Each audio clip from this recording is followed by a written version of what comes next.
तीनदा धम्माचं चक्र गतिमान झालं.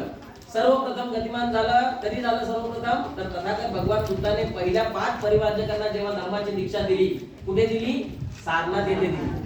ते आत्ताचं वाराणसी आपण म्हणतो, ते वाराणसी आहे, त्याला त्या काळातला सारनाथ असं म्हणायचं. आणि त्या काळामध्ये कौंडिण्य, वक्फ, महाना, भद्रेय आणि अशोजी या 5 लोकांना सर्वप्रथम त्यांनी काय दिली? धम्माची दीक्षा दिली. त्यांनी 4 आर्य सत्य आणि अष्टांग मार्ग त्यांना सांगितले आणि त्यांच्या माध्यमातून ते 4 अष्टांग मार्ग आणि जे 4 आर्य सत्य आहेत, 8 आर्य अष्टांग मार्ग जे आहेत, हे संपूर्णपणे जगामध्ये पसरले. भगवान बुद्धांचा जो धम्म आहे तो संपूर्णपणे जगात पसरला.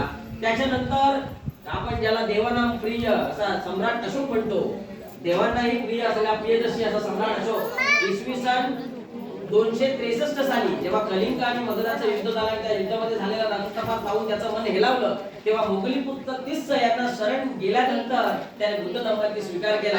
देशामध्ये 84,000 स्तूप तयार केले आणि आपलं संपूर्ण आयुष्य बुद्ध धर्माला वाहून घेतलं. असं म्हणतात की त्या काळामध्ये भारत हा सोन्याचा दूर निघणारा देश होता. तो इतर कोणाच्या काळात नव्हता, तर तो त्या काळी सम्राट अशोकाच्या काळात तो सोन्याचा दूर निघणारा देश होता. जवळपास 52 लाख स्क्वेअर किलोमीटर आताचा भारत जो आहे 32,87,263 चौरस किलोमीटर इतका आपल्या भारताचं क्षेत्रफळ आहे.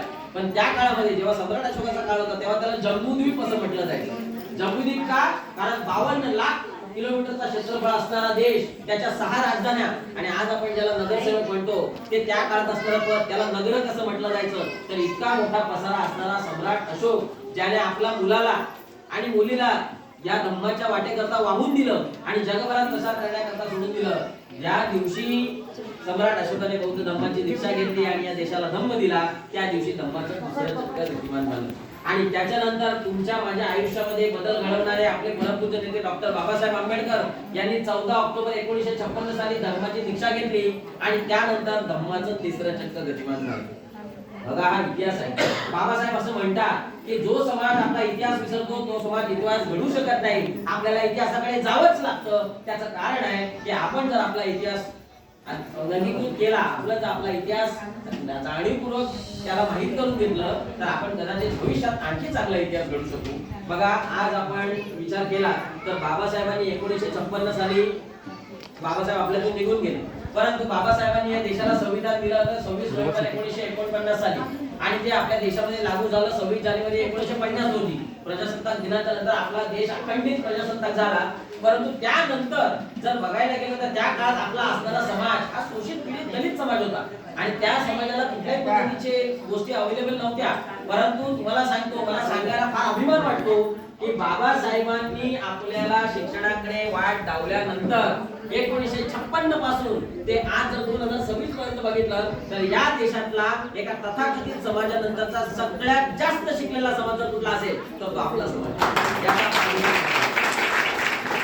आणि तुम्हाला सांगायला मला आवडेल की आपल्या समाजामध्ये जितके IAS अधिकारी आहेत, एक विशिष्ट जात आहे, मी त्यांचं नाव घ्यायला मला अजिबात आवडत नाही, कारण भगवान बुद्धाचा नियमाचं मी पालन करतो. आपण कोणाचाही द्वेष करायचा नाही, आपण कोणावर निंदा करायची नाही, आपण कोणाबद्दल वाईट बोलू नये. आपल्याला इतरांच्या बद्दल कुठलीही मानसिक टीका करण्याची काहीही गरज नाही, कुठल्याही देवदेवतेला दुखवण्याचं काहीही गरज नाही. फक्त बाबासाहेबांनी आपल्याला जो मार्ग दिलेला आहे तो मार्ग आपल्याला धम्माच्या मार्गाचा आचरण करायचा आहे आणि आपल्याला काय करायचं, आपल्या पुढे प्रयाण करायचं. मग हे करत असताना आपण काय करावं? बघा, बाबासाहेबांच्या मनामध्ये हा धम्म कसा अभिप्रेत होता किंवा आपला समाज या समाजाने कसं पुढे जायला अभिप्रेत होतं, तर बाबासाहेबांना असं वाटायचं की कास्ट हे जो प्रकार आहे. बाबासाहेब जेव्हा कोलंबिया युनिव्हर्सिटीमध्ये प्रबंध लिहित होते, संशोधनात्मक निबंध लिहित होते कास्ट इन इंडिया, तेव्हा त्यांच्या डोक्यामध्ये ही संकल्पना